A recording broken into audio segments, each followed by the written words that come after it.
Amigos, amigas, bienvenidos una vez más a este su canal Salud y Más. Soy el doctor García Villarreal y vamos a seguir hablando en esta ocasión de cardiopatía isquémica, el paciente asintomático, como lo hicimos en el episodio anterior. Vamos a seguir hablando de algunos aspectos que nos faltaron, pero antes de empezar, a mí me gustaría pedirles su like si les gusta el contenido de este canal.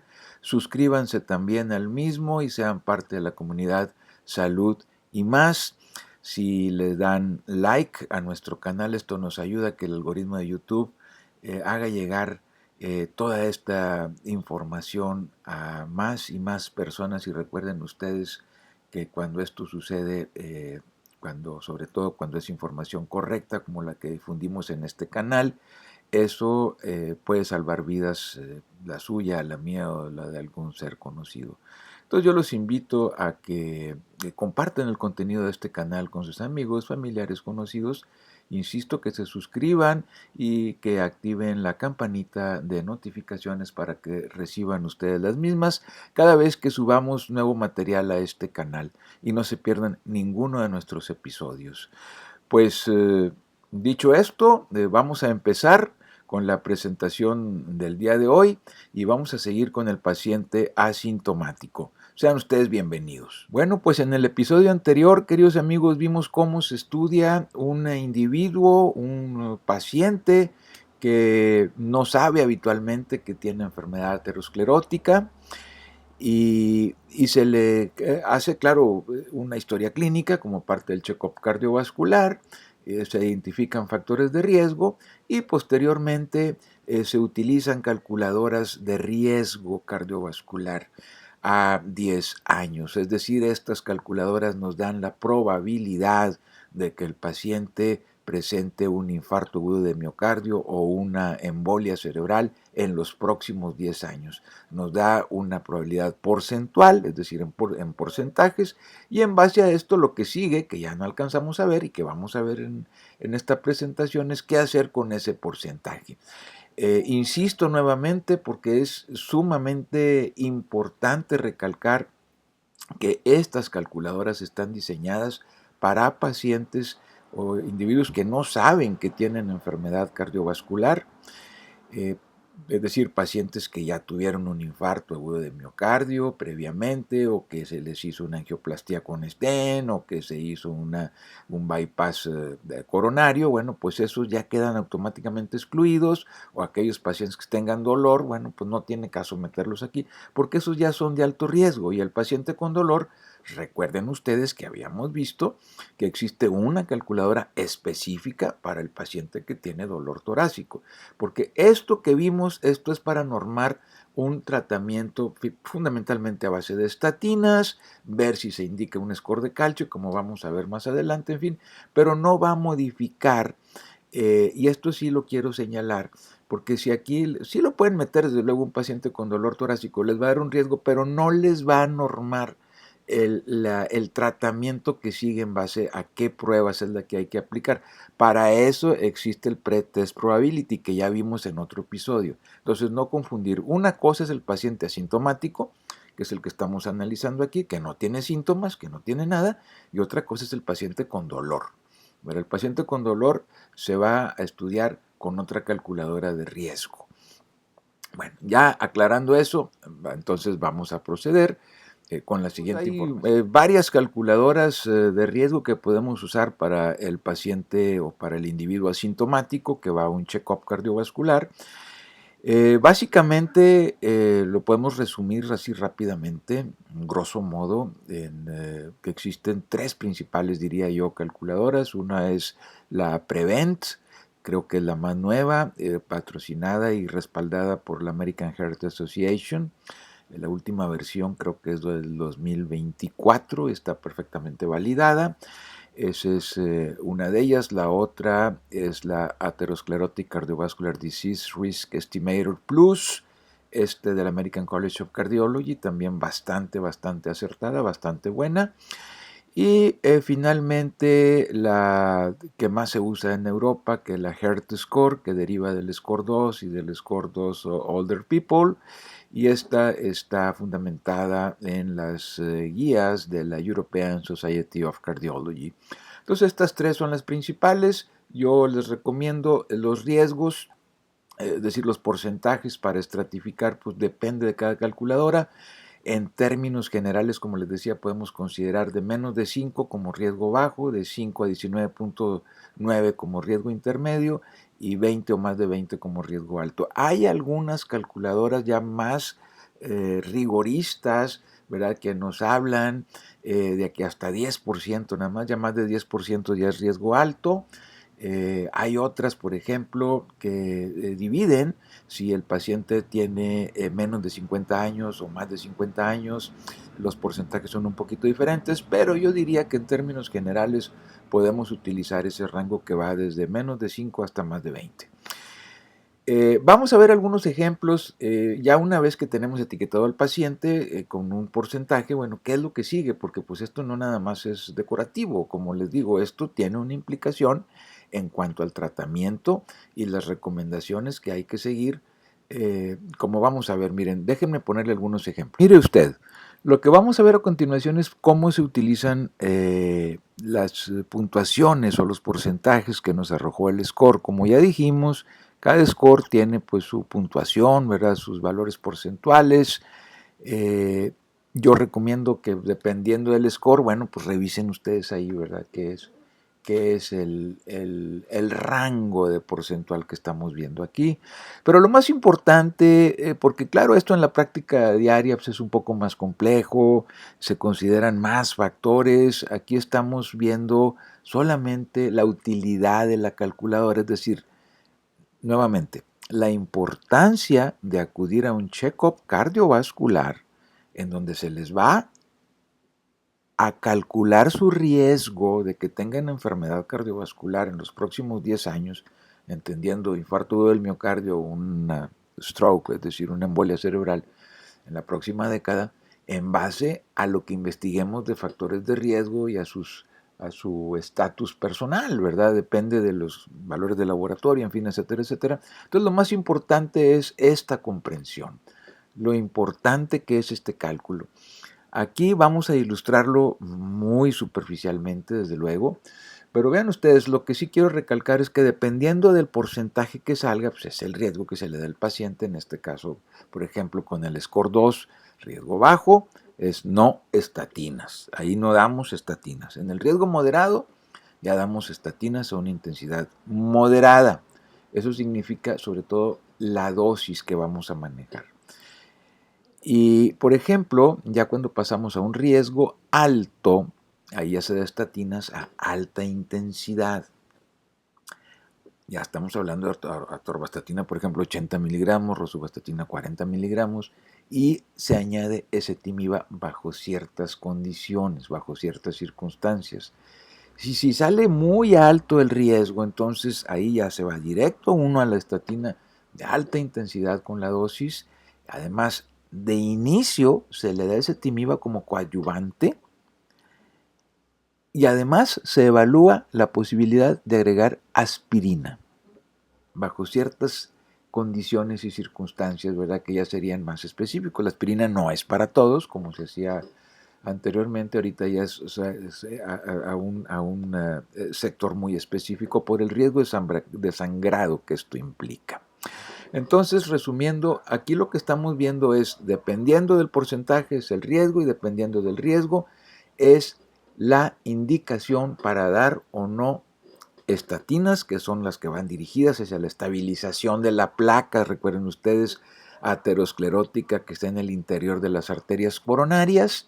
Entonces, si estabilizamos la placa, pues disminuye la probabilidad de que se vaya a romper, de que se vaya a ulcerar, y disminuye, por lo tanto, la posibilidad de un infarto tipo 2. Por eso es que son importantes estos scores de riesgo, porque repercuten directamente en cuándo utilizamos y cuándo no, a qué dosis, con adyuvante o sin coadyuvante, con aspirina o no, que estabilizan la placa y disminuyen el riesgo de un infarto tipo 1. Esa es la importancia de saber usar estos scores de riesgo y que el paciente o que el individuo, la gente en general, entienda la importancia de ir a un check-up cardiovascular donde les podemos hacer todo esto. Esto fue el score 2. que es lo que utiliza la escuela europea. Ahora, en la escuela americana, igual el porcentaje es un poquito diferente, pero yo creo que no hay que perder de vista que el objetivo principal es el tratamiento que se va a indicar. El porcentaje es un poquito diferente entre los dos, porque la otra es escuela europea, esta es escuela americana, pero más allá de eso, por ejemplo, dependiendo, insisto, del porcentaje, vamos a ver si es de qué riesgo es. El riesgo bajo en el Atherosclerotic Cardiovascular Disease Risk Estimator Plus del American College of Cardiology, riesgo bajo es no estatinas, ahí no se dan estatinas. Pero en el borderline o limítrofe, ellos recomiendan empezar ya estatinas con una intensidad moderada. Hasta ahí la cosa. Si es de riesgo intermedio, entonces igual, estatinas moderadas a una dosis moderada. Y aquí ya se recomienda hacer un score de calcio, cosa que no vimos con el otro score. Aquí ya se recomienda un score de calcio. Ahorita vamos a profundizar más en qué es un score de calcio. Es una tomografía simple para ver la cantidad de calcio en las arterias coronarias. Pero las estatinas ya se indican a una intensidad moderada. Si por el contrario, en esta calculadora el riesgo es alto, ya son estatinas de alta intensidad. Y se añade ezetimiba, o sea, como coadyuvante desde el inicio. Desde el inicio. Insisto, la aspirina es para ciertos casos muy selectos.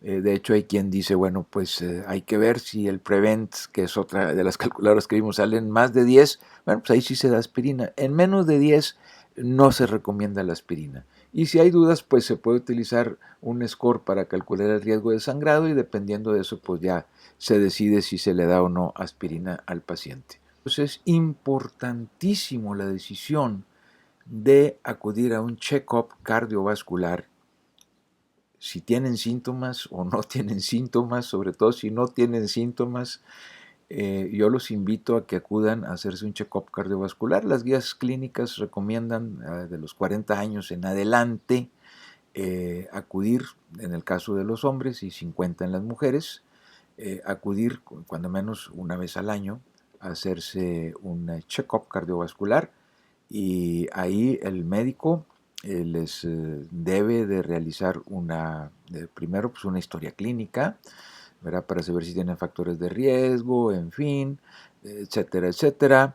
Y algunos estudios, como ya dijimos, se les van a pedir, sobre todo estudios de muestras sanguíneas, les va a tomar un electrocardiograma basal para tenerlo como referencia.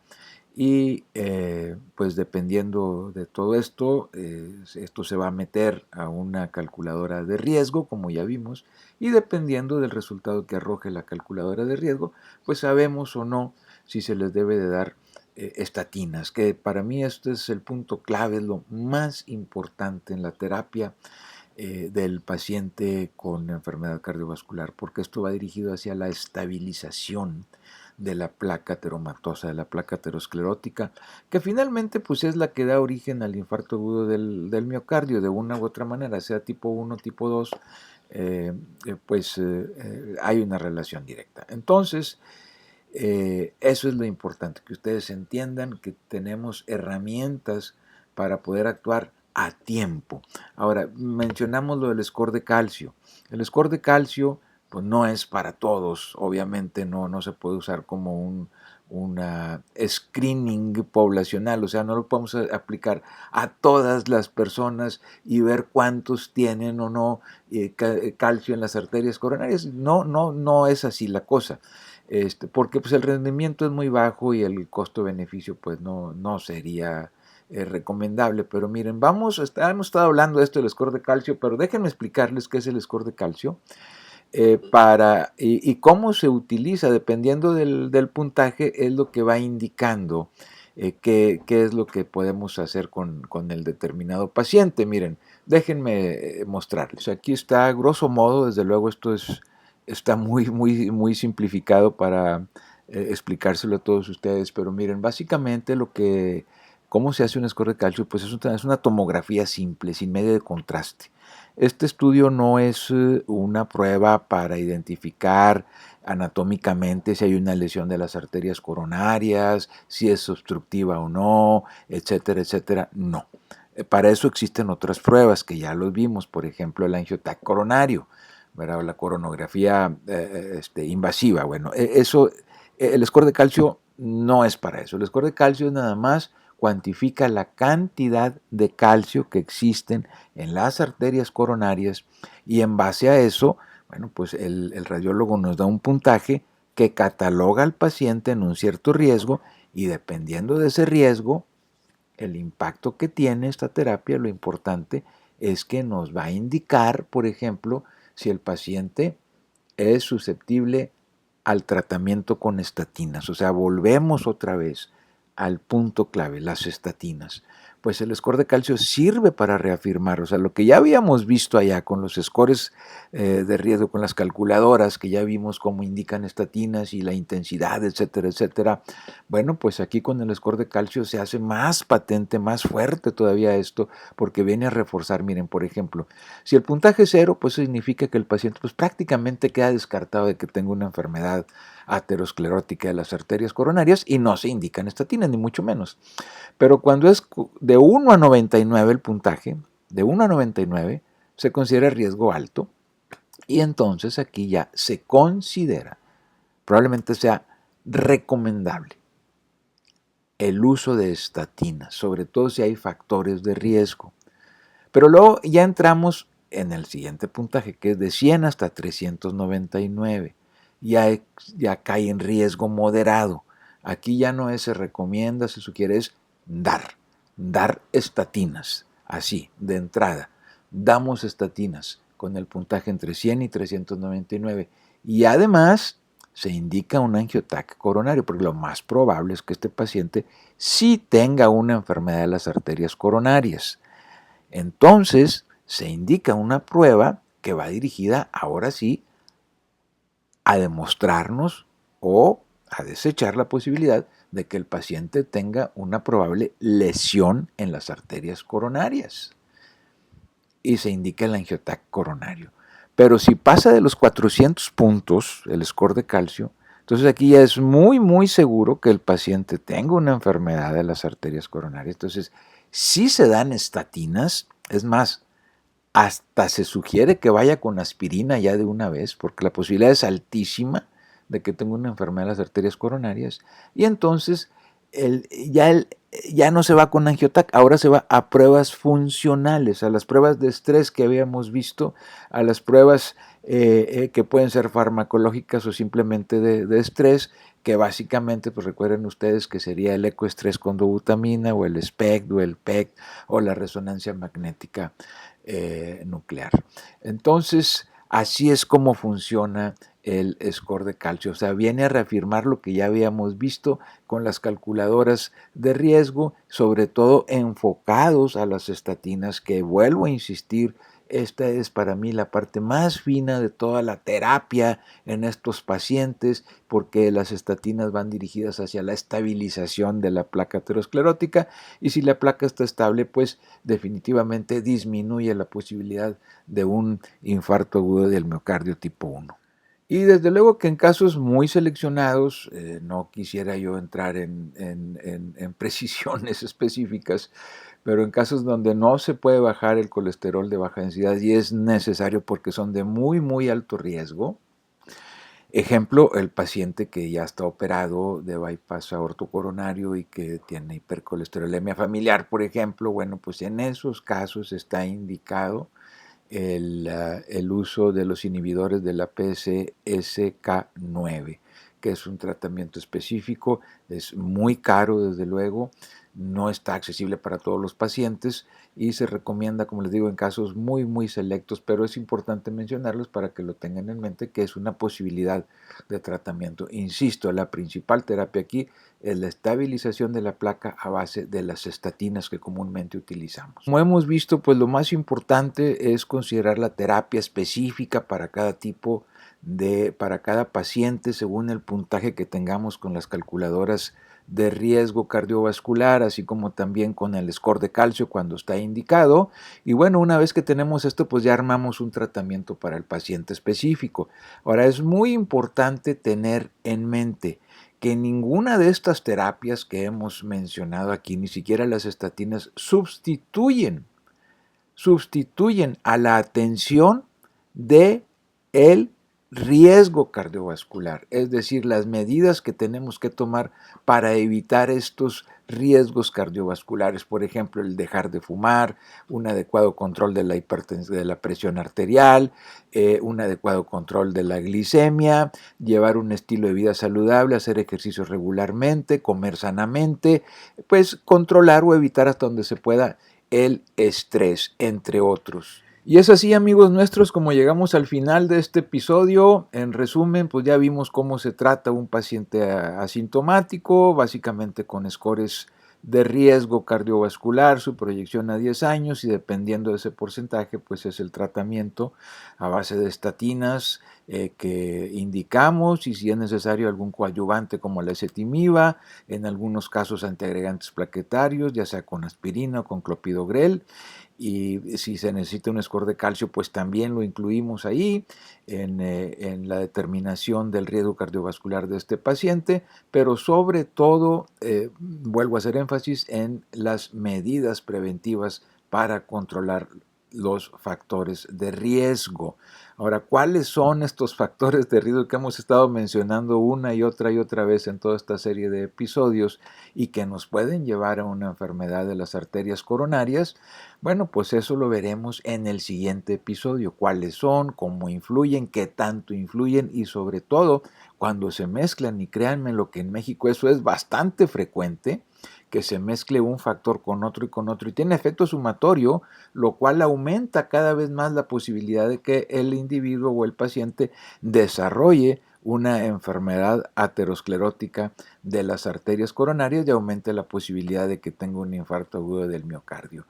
Pues los invito en el próximo episodio, eso es lo que vamos a ver, quedan ustedes invitados.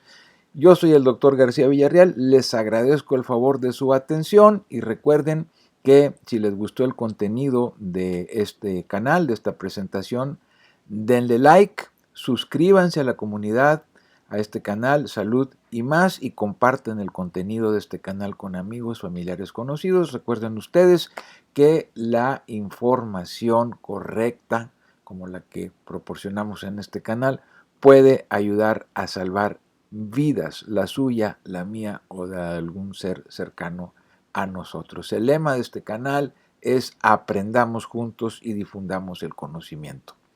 Sean felices, nos vemos en la próxima.